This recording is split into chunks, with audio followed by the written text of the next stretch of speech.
morning. Ito na po yung kuha natin. Pound drone. Ayan. Ito. Yung K911 to. Wait. Ito siya. Wait lang. Ayan. K911. Ayan. Drone. GPS positioning. Ayan. May GPS siya. Ito banda rito. Ayan. So, tingnan natin kung bukas to. O, ayan. Hila na. Magana. Ayan. Alright. Uy, may camera din siya. Nasubukan ko na ito, pero problema lang dito, minsan, yung camera, mas palinaw kasi sa, mas palinaw yung nauna kong drone na ganito. Ito yung yung C908. Ito siya.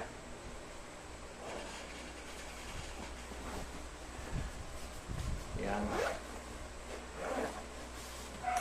Ito sundan niya. Ayan.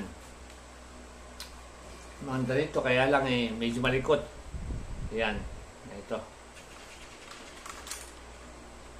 Tingnan natin. Ayan.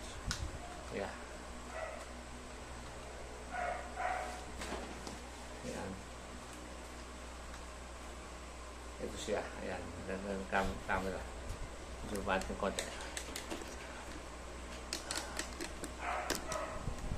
Ayan, ito siya. Ito. Ayan. Ito. Maganda ito, kaya lang medyo malikot. Tsaka walang GPS. But anyway, okay naman dito. Buka naman. Okay?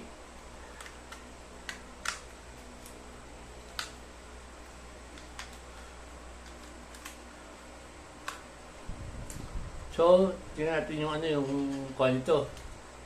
Makita ng video, pakita sa inyo pag mga nakuha niya. Kung ano video niya. Okay? Wait lang. Alright. Mamaya pakita sa inyo. Kasunod yung video na ito. Okay? Ito naman kanyang remote. Okay naman to. Tapos, nilagay ng cellphone dito. Lagay mo yung cellphone dito. Ayan, dyan. Makagagamit mo na. Tapos meron siyang auto return. Automatic na bumabalik pagka yung lowbat. O kaya pinut mo yung dito yung GPS return. Ito. Ayan. Ayan. Okay. Ngayon na kayo, wala kang ibang camera, isa lang.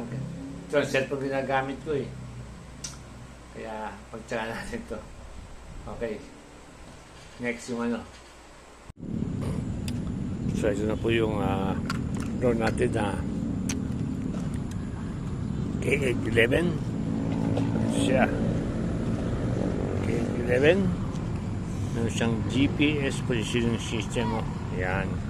Kaya maganda babalik to. Kaganyan. Okay. Maganda nito.